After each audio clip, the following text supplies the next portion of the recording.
Nous allons lire jusqu'au verset 16. Tokotanga zomi na mutoba. Amen. Amen. Amen. Amen.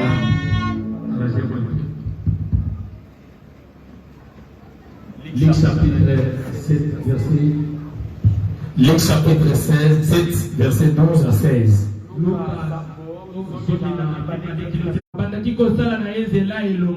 Lorsqu'il fut auprès de la porte de la ville, et cette femme était veuve, il y avait avec elle beaucoup de gens de la ville. Écoutez ce qui m'intéresse. Le Seigneur l'ayant vu. Amen, amen. Le Seigneur l'ayant vu. Est-ce que vous voyez que Dieu l'a vu aussi? Le Seigneur l'ayant vu et fit émis de la compassion pour elle. Et il dit quoi?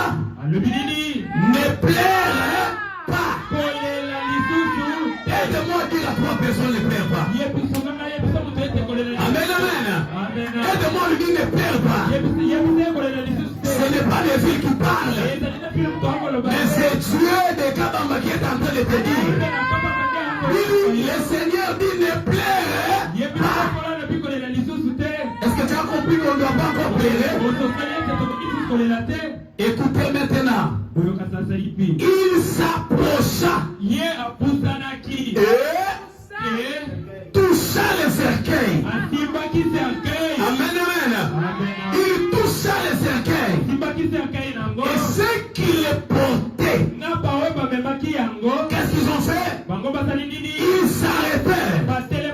Et Jésus dit, jeune homme, je te l'ai dit, lève-toi. Monte encore. Et le mort s'assit. Et s'est mis à parler. Et Jésus, qu'est-ce qu'il a fait? Il est rendu à sa mère.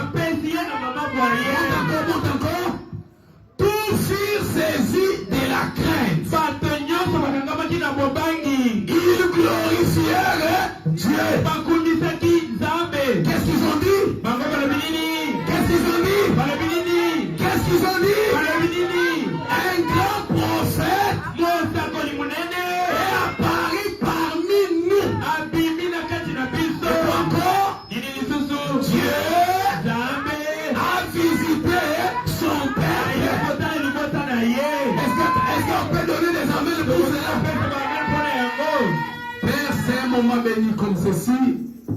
Pardonne nos péchés, pardonne ceux qui ont fait du mal. Permets que le canal soit un canal béni par lequel tu vas transmettre quelque chose de bien. Écarte-moi du chemin, parle à ces peuples.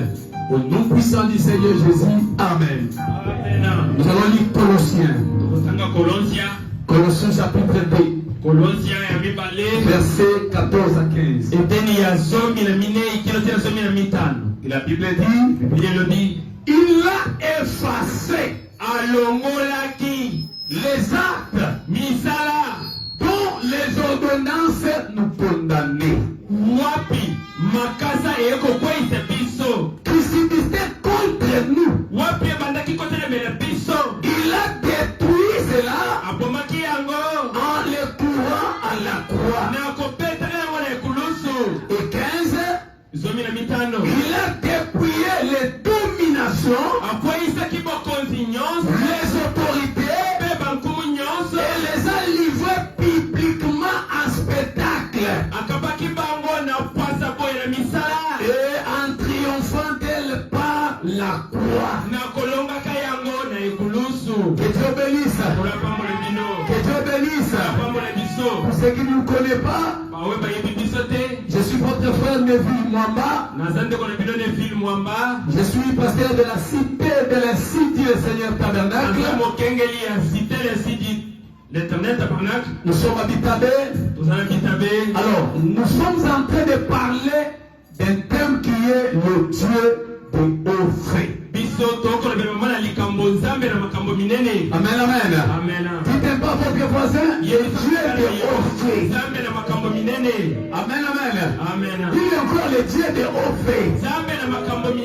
Que Dieu bénisse les hommes de Dieu. Votre présence, c'est comme une sécurité pour moi. Amen. Alors nous parlons de Dieu de haut fait. Quand on parle d'un Dieu de haut fait, c'est un Dieu, comme je l'ai dit, un Dieu qui fait des choses, c'est au-delà de l'entendement et des pensées humaines. Un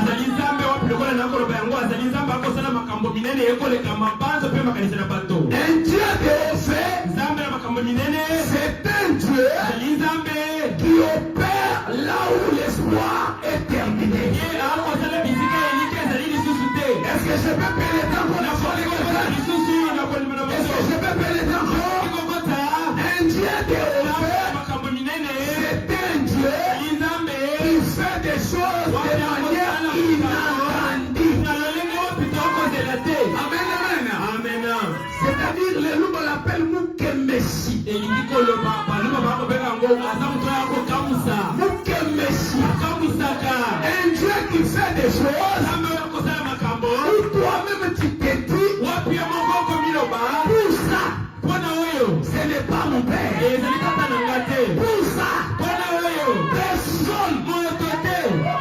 personne ne peut pas faire ça. Si ce n'est pas le Dieu de cet homme de qualification. Amen. Alors qu'est-ce que le Dieu de Ophé a fait?